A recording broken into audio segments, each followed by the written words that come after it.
So talk a little bit how you guys got to know each other and started a relationship. Okay, so for me, a lot of it has to do with where I live currently, at a little tourist attraction. And Cuauhtemoc respects our little getaway a lot. And so we have some friends in common that I didn't know knew him and didn't know me. So a famous artist, Miguel Valverde, he is a great painter. And he has done a series of Mennonite paintings, beautiful. Working the lands, woman.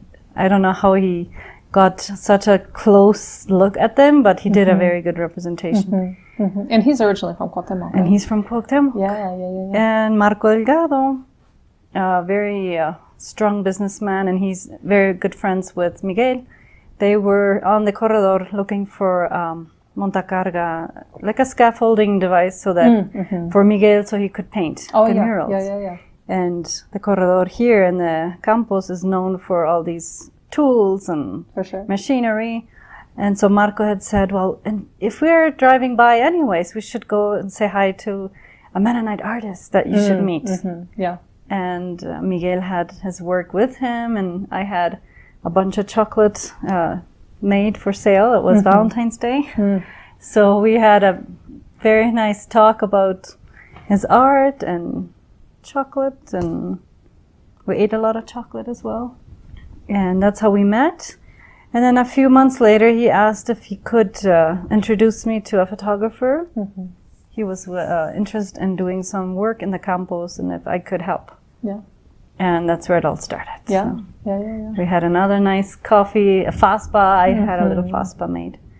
And so he came with his family, Miguel, and Raúl was there, and he started with great conversations, with a lot of respect and a lot of curiosity. And from my side, well, I'm always traveling, and Miguel told me that I had to come with him to meet a Mennonita, an artist, because he knew that I wanted to take some photos of Los Campos Mennonitas. So he said, you must know this girl. She's an artist. She's a great artist in Los Campos. But I was traveling, so I said, I think I can't go this time. So we should do that later. And he insists. And fortunately, o como se diga, afortunadamente, my trip was cancelled, and I could came with them. Yeah. And we had FASPA here, and I saw her, and I just can't stop seeing her, and I still can't stop. And we start to chat, and we share some songs, some artists, and through the website, through internet. And we talk, and then I came to visit her, and since then I came to visit her for more than 2 years, for 2 years now. Yeah. And so what were some of the reactions of family members, friends, when you guys started dating? Well, at first it was taboo. I mean, it was, who is this person? And there's a lot of stereotypes around dating a Mexican. And for example, back to my childhood and being in public school, the first things that my uncle said, oh, the girls are going to marry a Mexican. That was the first. They felt that some of their cultural values would be gone and just by marrying a Mexican. But that took a lot of time and many years until this was actually happening. But then there's always the stereotype of, it's happened a lot because we have such different cultures. Locally, it's happened a lot where a man comes and presents himself as a single person, and he has a double family. So the first reaction was, "Oh, are you sure this Raúl Kigra doesn't have a family somewhere else? Yeah. Are you sure? Have you investigated this?" And then, since then, it just slowly, as soon as my dad met Raúl, he accepted him, but he had to meet him first. But for that, there were all these stereotypes or these questions about, because it has happened in a community.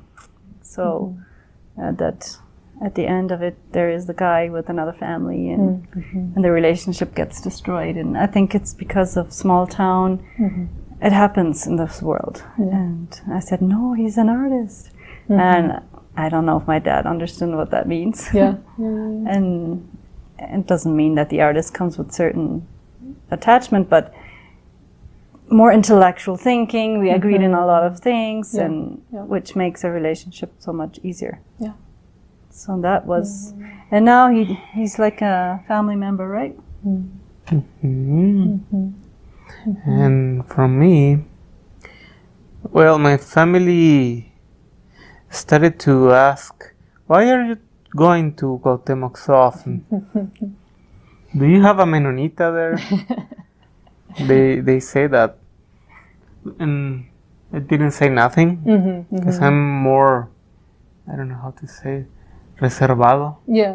With my reserved, personal, private, even if it's my family. But when they find out, they were extremely happy because my parents met her, and she's so adorable, and she's so, ¿cómo se dice? Transparente. She's calm, and exactly. So they fall in love with her right away. And they are still in love with her. And now all my grandparents, my cousins, my uncles, everybody loves her. So it was easy, and they embrace her. They embrace how she is, and they respect her a lot. And they are, ¿cómo se dice? Asombrados